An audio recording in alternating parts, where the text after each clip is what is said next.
Luka's a great talent, but he wants to be great. So after his first year where he won Rookie of the Year, and I say this to all of our better players, what are you going to add over the summer? Because what the improvements a player makes from his first to second year, second to third year, that's what indicates whether or not they have a chance to be a Hall of Famer, an all-star, a rotation player, a backup player, or out of the league. I was fortunate when I came in, I got to see Dirk Nowitzki for 21 years, and you just saw every single summer he worked on his game and all 21 years.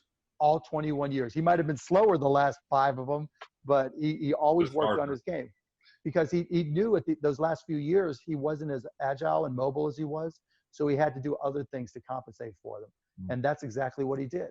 I mean, I remember when I first bought the Mavs, and I said to the whole team, so what do you guys eat before a game?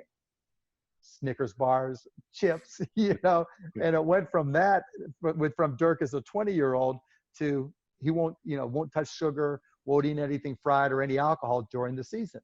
Now we're trying to get Luka to go from, eating the same junk food that you were used to eating when you were 16 years old to respecting your body more and recognizing that everything that you consume impacts your ability to play.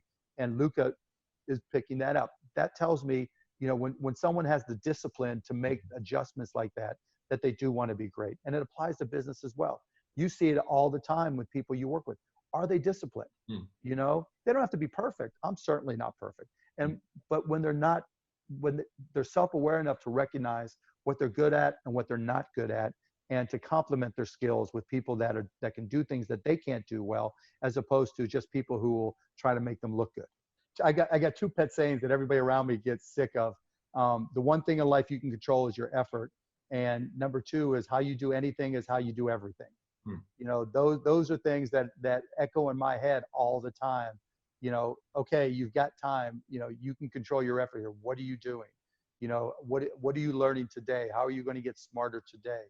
And then the second part, how you do anything, it might be, okay, I just had cereal this morning and, did I clean up behind myself, right? How you do anything is how you do everything.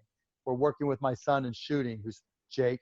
When you work on your jumper, you got to work on your jumper and pay attention and try to learn and get better with each and every shot.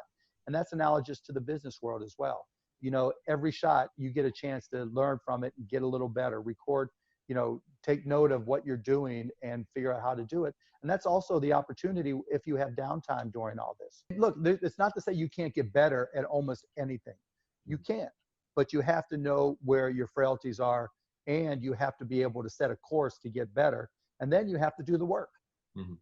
Most people will talk about it, but then they won't do the work because it's hard. If it was easy, everybody would be a superstar.